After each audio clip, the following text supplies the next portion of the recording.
रामकृष्ण हरी, जय शिवराय. मित्रांनो, या जगाच्या पाठीवरती आपल्याला सगळ्यांच्या ऋणातून मुक्त होता येतं. आपल्याला प्रत्येकाचे उपकार फेडता येतात. पण आईवडील एकमेव अशी गोष्ट आहे, त्या आईवडिलांचे उपकार आपल्यावरती अनन्वित आहे आणि त्या आईवडिलांची उपकाराची, त्यांच्या ऋणाची फेड आपल्याला करता येत नाही. खरं तर एक वारकरी संप्रदायाचं कुटुंब असतं आणि त्या कुटुंबातले वडील त्या ठिकाणी भजनं करायचे, गात्याचे पारायण करायचे आणि आई आपली त्या ठिकाणी घरातली कामं करायची. आणि त्यांना 3 वर्षाचा मुलगा असतो. ते वडील त्या ठिकाणी एकदा गाडी घेऊन शेताकडे जात असतात. पण समोरून भरता वेगाने एक ट्रक येते, त्या वडिलांच्या गाडीला धडक देते. वडील खाली पडतात, मुलगा कसाबसा वाचवतो. परंतु त्या ठिकाणी त्या मुलाचे वडील त्या ठिकाणी जागीच ठार होतात. त्यावेळेस त्या वडिलांची त्याकडे तिरडी घराच्या समोर पडलेली असते. आईच्या मांडीवरती ते छोटंसं पोरग त्याकडे बसलेलं असतं. आईच्या डोळ्यातून त्याकडे, त्या माता माऊलीच्या डोळ्यातून, दोन्ही डोळ्यातून अश्रूच्या ढाळा सुटत असत्या.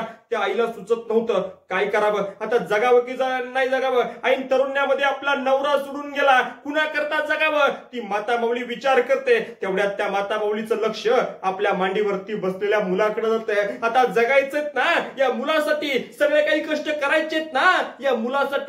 म्हणून ती माता माऊली कष्ट करायला सुरुवात करते. लोकांची तर दोन्ही मांडी करायला सुरुवात करते. लोकांच्या वावरात खुरपायला जायची, लोकांच्या वावरात त्या काही अनुवानी पायानं लोकांच्या इथल्या त्या सोंगण्या केल्या, सगळे कष्ट केले. पोरग पहिलीला गेलं, पहिलीनंतर पोरग 8वीला गेलं, 8वी नंतर 10वीला गेलं. पोरग 10वी पास झालं आणि पास झाल्यानंतर पोरग, त्या आईला आनंद झाला, आपलं पोरग मॅट्रिक पास झालं. आपल्या पोरांनी 12वी पास केली, आपल्या पोरांनी डिग्री केली आणि पोराला मोठा अधिकारी व्हायचंय, पोराला मोठा अधिकारी व्हायचंय, पोराला कलेक्टर व्हायचंय. पण कलेक्टर होण्यासाठी त्याची ट्युशन फी आणि त्याची राहण्याची मोठ्या शहरातली व्यवस्था करण्यासाठी 4 लाख रुपयाची गरज होते. 4 लाख रुपयाची गरज होते. ती माता माऊली स्वतःच्या भावाकडे जाण्याला निघते आणि आपल्या पोराला सांगते, बाळा आपलं घरदार सांभाळ, आपली शेती सांभाळ आणि शेती सांभाळून मी अशी जाते आणि तुझ्यासाठी त्या ठिकाणी पैसे घेऊन येते. आई पिशी घेऊन गेली. 1 दिवस गेला, आई आली नाही. 2 दिवस गेले, आई आली नाही. 3ऱ्या दिवशी आई घरी आली. आईच्या हातात पिशवी होती. पोराला आनंद झाला. आई पैसे घेऊन आली. पोरानं बॅग भरायला घेतली. पोरानं बॅग भरली, शहरात गेलं आणि मोठा अधिकारी झालं. सगळं शिक्षण, सगळे आपाप कष्ट पोरांनी केले आणि पोराने आईच्या कष्टाचं चीज केलं. आणि 1 दिवस पोरग लाल दिव्याच्या गाडीत, खरं तर आपल्या गावी आलं. लाल दिव्याच्या गाडीत समोर 2 पोलिसांच्या गाड्या, पाठीमागे 2 पोलिसांच्या गाड्या. पोरगा लाल दिव्याच्या गाडीतून खाली उतरला. आईच्या डोळ्यातून आनंदाचे अश्रू त्याकडे निघायला लागले आणि पोरगा आईजवळ आलं. आईजवळ येऊन उभा राहिलं आणि आईला म्हणतं, आई बघ मी साहेब झालो, बाई मी अधिकारी झालो, बघ माझ्या त्याकडे संरक्षणासाठी 2-2 पोलीसच्या गाड्या आहे. असं आईला सगळं पोरग सांगतं झालं. आणि सांगितलं तर काय झालं, त्या आईला पोरग म्हणतंय, आई आपल्यावरती कुणाचं कर्ज आहे, आपल्याला कुणाचे किती पैसे द्यायचे, आई मला सांग, मी सगळ्यांचं कर्ज फेडून टाकतो, मी सगळ्यांची उपकाराची परतफेड करून टाकतो. आईला वाटतं आपल्या पोरांमध्ये त्याकडे अहंकार आला, पैशामुळे आपल्या पोरामध्ये त्याकडे अहंकार आला. आईला असं वाटायला लागतं. तेवढ्यात ते आई पोराला म्हणते, अरे बाळा मी लोकांची तर रोजीराजी करून, मी लोकांची तर धुणीमांडी करून, लोकांच्या शेतात काबाड कष्ट करून कुणाचंच 1 रुपयाचं कर्ज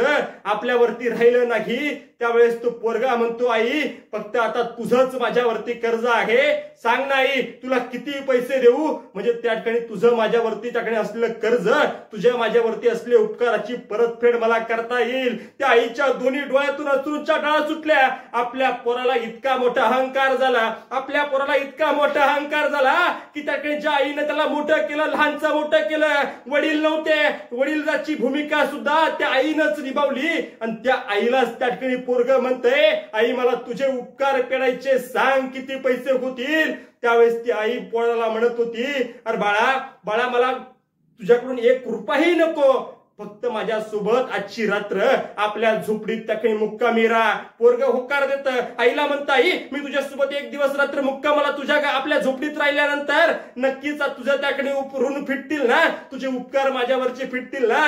ती आई पोराला म्हणते, हो रे बाळा तू माझ्यासोबत आजची रात्र फक्त काढ. त्यावेळेस ते दोघं घरात येतात. आई स्वयंपाक करते. स्वयंपाक केल्यानंतर दोघांची जेवण होतात. आथरून टाकलं जातं. आई झोपी जाते. मुलगा सुद्धा झोपी जातो. पण आई मध्येच उठती. अरे बाळा उठ ना, मला तहान लागलीत रे बाळा, मला उठ ना, तहान लागलीत. तेवढ्यात ते पोरग उठतं, आईला पाणी आणून देतं. आई पाणी पिते. परत पोरग झोपतं, आई झोपते.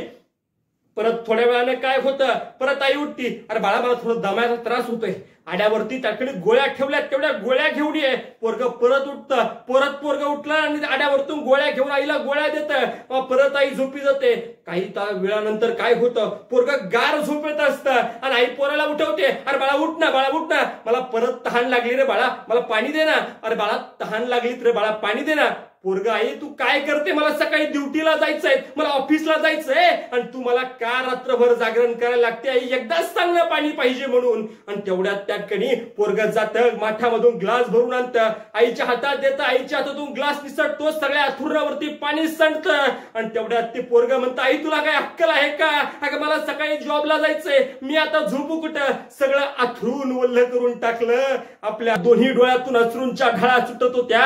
अरे ज्या पोरासाठी आपण अमाप कष्ट केले, अरे पावसाळ्यामध्ये घर गळत होतं, पोराला आपण कोरड्यात झोपवलं आणि आपण ओल्यामध्ये झोपले, यासाठी केलं होतं का, यासाठी केलं होतं का. आणि त्या पोराला आई म्हणते, अरे बाळा बाळा जाऊ दे, तुला सांगणं नाही सांगणं येतं आणि तुला मी सांगणार नव्हते रे बाळा, तुला सांगणार नव्हते, पण तुझ्यातला अहंकार बघितला, तुझ्यातला गर्व बघितला ना, मला तुला सांगणं फार महत्वाचं वाटतं. अरे बाळा तुला अधिकारी व्हायचं होतं, तुला मोठा अधिकारी बनायचं होतं ना, तुझ्यासाठी 4 लाख रुपयाची गरज होते. बाळा तुला वाटत असेल मी तुझ्या मामाकडे गेले, मामानं 4 लाख रुपये दिले, पण असं काहीच झालं नाही. मी तुझ्या मामाच्या घरी पैशाची मदत मागायला गेले, तुझ्या मामानं मला घरात सुद्धा येऊन दिलं नाही. मी तशीच हॉस्पिटलला गेले बाळा, तशीच हॉस्पिटलला गेले आणि माझी किडनी विकली बाळा, माझी किडनी विकली, डॉक्टरांच्या हातापाया पडले, माझी किडनी विकली आणि 4 लाख रुपये तुला आणून दिले बाळा. आणि तू मला म्हणतोय बाळा, तू मला म्हणतोय बाळा, मला आई तुझ्या ऋणातून मुक्त व्हायचंय, आई मला तुझ्या ऋणातून मुक्त व्हायचंय, किती पैसे देऊ बाळा, मी तुझ्यासाठी माझी किडनी विकली. अरे बाळा रात्री जेव्हा तू छोटा होतास, जेव्हा तू बाळातात होता ना, तेव्हा तू त्याकडे शिवसू करायचा, माझं सगळं अथरून ओलं करायचा, तरी सुद्धा मी ओल्यात झोपायचे बाळा. आणि तू मला म्हणतोय आई तुझी उपकाराची परतफेड कशी करू. ही तुमच्या आमच्या महाराष्ट्राची वास्तवता आहे दादा. कारण शिकलेली सवरलेली पिढी आपल्या आईच्या उपकाराची फेड ही पैशाच्या रूपामध्ये करताना दिसती आहे. ही सगळ्यात मोठी शोकांतिका आहे आणि ती